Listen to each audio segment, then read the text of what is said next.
बिस्मिल्लाहिर्रहमानिर्रहीम। मैं उमर अकमल अपने यूट्यूब के ऑफिशियल चैनल से। जैसा कि आपको पता है कि पीएसएल सुपर लीग की ओपनिंग कल हुई है, जिसमें इस्लामाबाद ने बड़ी आसानी से ये मैच जीता है। और जिस तरह की ओपनिंग हुई है, ख़बरों में आ रहा था कि उस तरह की ओपनिंग नहीं हो पाएगी। पाकिस्तान क्रिकेट बोर्ड के पास इस तरह का बजट नहीं है और जिस तरह के उन्होंने सिंगर हायर किए हुए थे, लेकिन उसके बावजूद भी मैं स्पेशली मोहसिन नकवी साहब का शुक्रिया अदा करूंगा कि पाकिस्तान के जो फैंस हैं, क्रिकेट के फैंस हैं, उनको उन्होंने उसी तरह रखा और उसी तरह ओपनिंग की जैसे उन्होंने ओपनिंग की। मेरा ख्याल है कि आउटस्टैंडिंग की, उन्होंने वो चिराग बुझने ही नहीं दिया।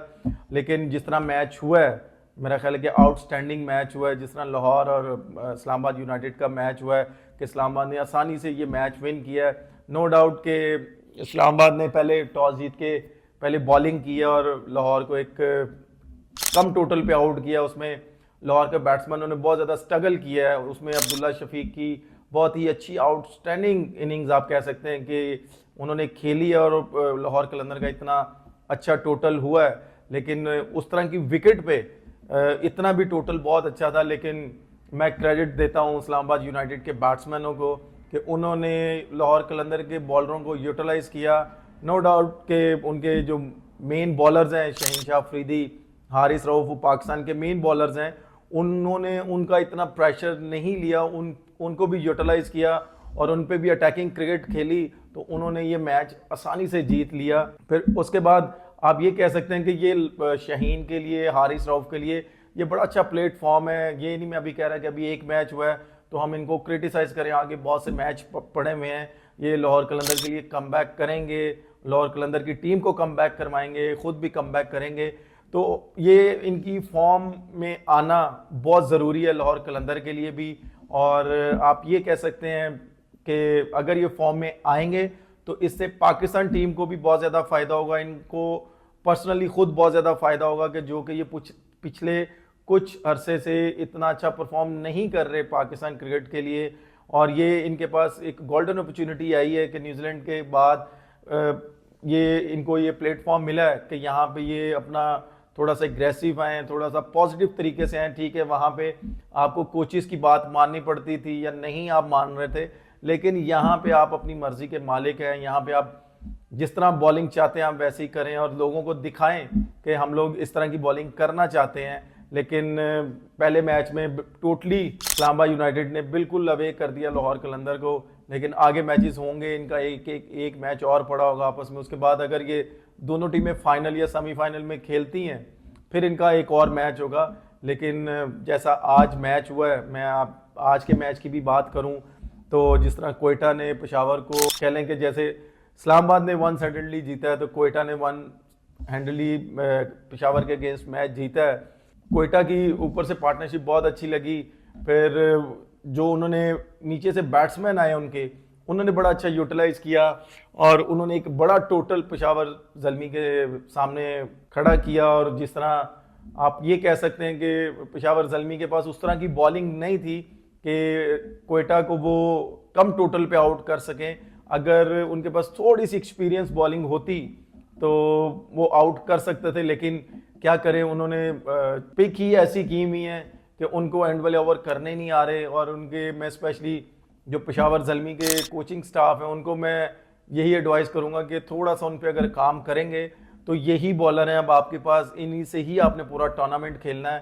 तो अपने कप्तान को साथ बिठा के, बाबर को साथ बिठा के इनको एक प्लान दिया जाए कि आपने इस प्लान पे बॉलिंग करनी है। अगर मिड ऑन मिड ऑफ पीछे है तो अगर आपने यॉर्कर करने हैं तो अगर यॉर्कर्स पे या लो फुल टॉस पे अगर आपको 6 बॉलों पे 6 छक्के भी पड़ जाएं तो कोई प्रॉब्लम नहीं है। लेकिन अगर मिड ऑन मिड ऑफ पीछे है तो अगर आप पीछे बॉल कर रहे हैं तो आपको मिड विकेटें लग रही हैं, तो ये गलत चीज़ें हैं। अगर मिड ऑफ ऊपर है तो आप आगे बॉल कर रहे हैं, मिड ऑफ के ऊपर से आपको चौके पड़ रहे हैं, इसका मतलब ये है कि कप्तान की कोई अंदर सुन नहीं रहा। तो अगर कप्तान की अंदर कोई सुन रहा होता तो मेरा ख्याल है कि आज के मैच में पेशावर ज़ल्मी को इतना टोटल ना होता। और उसके बाद जिस तरह कोयटा ने बॉलिंग की है, मोहम्मद आमिर, यहाँ से पता चलता है जो एक्सपीरियंस बॉलिंग होती है या एक्सपीरियंस बॉलर होता है वो आगे एक्सपीरियंस बैट्समैन के साथ कैसी फील्डिंग अपनी खड़ी करता है और उसने उसके मुताबिक कैसी बॉलिंग की है। और उसने उस तरह बॉलिंग करके बाबर को आउट किया पहले ओवर में और टोटली वहाँ से मोमेंटम टोटली चेंज हो गया, क्योंकि आपको पता है पेशावर पूरी बाबर के और साइम के सर पे खेलती है। बाबर आउट हुआ तो साइम को फिर थोड़ा सा टाइम लेना पड़ा, साइम अपनी गेम नहीं खेल सका स्टार्टिंग में। उसके बाद जो हारिस आया, हारिस ने भी अपनी उस तरह की गेम नहीं खेली, अटैक करने गया, वो कॉटन बोल्ड हो गया। फिर आप ये कह सकते हैं कि पेशावर ने टोटली एक साइड पे पेशावर अपनी गेम को ले गया और विनिंग की तरफ नहीं लेके गया।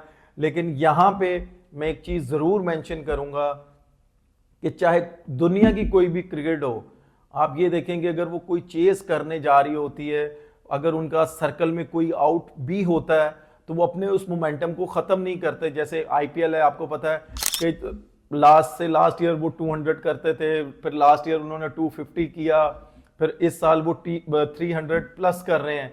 तो वो एक डिफरेंट माइंड के साथ हर साल खेल रहे हैं, अपनी लीग खेल रहे हैं। तो इससे इंडियन टीम को कितना फायदा हो रहा है, दूसरी लीगों को कितना फायदा हो रहा है कि इंडियन टीम की ए बी सी डी यहाँ तक कि उन्होंने ई तक की टीमें बना ली हैं अपनी, कि भाई अगर एट अ टाइम 2 सीरीजें भी हमें खेलनी पड़े तो हमें कोई प्रॉब्लम नहीं होगी। अगर इस तरह का टोटल होगा तो ऑटोमेटिकली आप ये कह सकते हैं कि जो प्रेशर सिचुएशन होती है, या आप कहते हैं कि रन रेट जो मेंटेन करना होता है बैट्समैनों ने, उसको वो मेंटेन करते हैं, तो ऊपर वाली क्रिकेट में उनको बहुत ज़्यादा फायदा होता है। तो पाकिस्तान की जो लीग है, हमारी अपनी जो लीग है, इधर हमें क्या हो रहा है कि दूसरी टीमें कितना कितना स्कोर करी हैं, हमारी टीमें माशाल्लाह कोई 150 पे आउट हो रहा है, कोई 200 पे आउट हो रहा है, कोई 250 तो कर ही नहीं रहा। लास्ट सीजन जब हम लोग खेले तो उस वक्त 250 प्लस हुआ था, और वो भी हम चेस करने जा रहे थे। क्यों? हमारा एक्सपीरियंस था, हम वो चेस करने जा रहे थे। लेकिन यहाँ पे मैं फिर बार बार यही बोलूंगा कि अगर कुछ चेंज करना है तो अपनी विकेटों में चेंज करें, जो कि क्राउड आए। क्राउड आता है ग्राउंड में एंटरटेन होने के लिए आता है, अपनी फैमिलीज को साथ लेके आता है, बच्चों को साथ लेके आता है।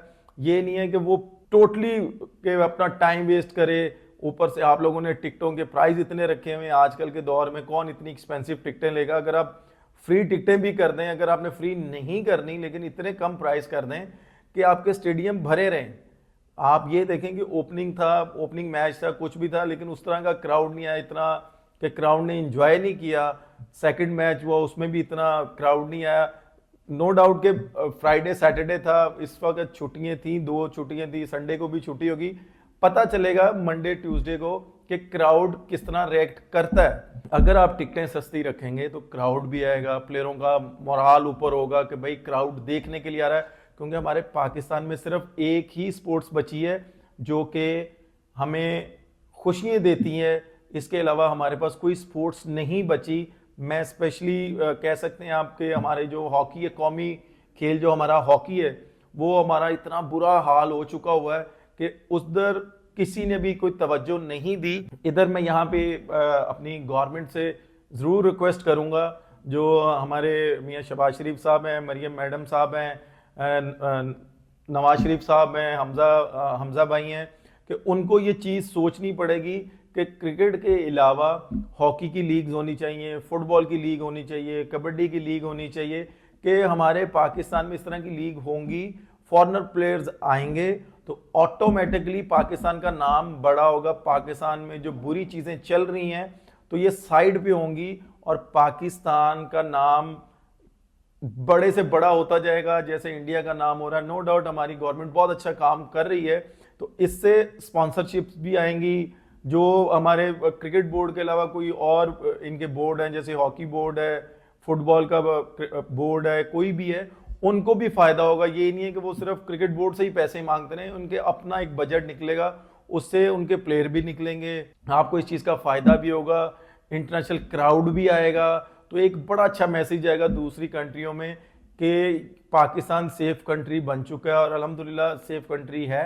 और मैं स्पेशली पाक आर्मी का, अपनी एजेंसीज का, अपनी जितनी भी हमारी सिक्योरिटी है, पुलिस का, कि वो सारी पूरे खेल को, जब भी कोई इवेंट आता है वो पूरी सपोर्ट करते हैं, प्रोटेक्ट करते हैं सारी टीमों को। अगर इस तरह की चीज़ें होंगी और ये सारी चीज़ें आएंगी तो ऑटोमेटिकली सिक्योरिटी भी कम होगी, पाकिस्तान सेव होगा, फॉरेनर्स भी आएंगे। जैसे आईपीएल में आपने देखा होगा कि ग्राउंड में फॉरेनर्स बैठे होते हैं, ये नहीं है कि सिर्फ इंडियन अवाम बैठी होती है, फॉरेनर्स बैठे होते हैं। क्यों?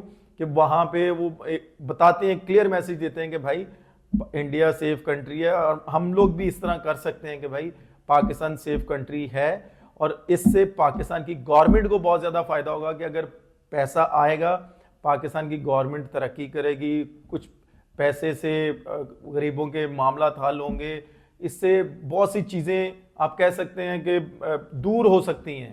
तो आप ये कह सकते हैं कि मैं ये पर्सनली ये चाहता हूँ कि इस तरह की लीगें भी साथ साथ होनी चाहिए।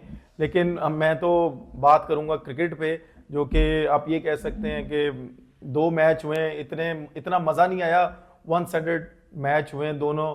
अभी तीसरा मैच चल रहा है, अभी वो तीसरा मैच जब ख़त्म होगा तो फिर उस पर भी बात करेंगे। लेकिन आप ये कह सकते हैं कि एज ए प्लेयर कि मुझे पाकिस्तान लीग देखने का इतना मज़ा नहीं आया जितना मुझे इंडियन लीग देखने का मज़ा आता है।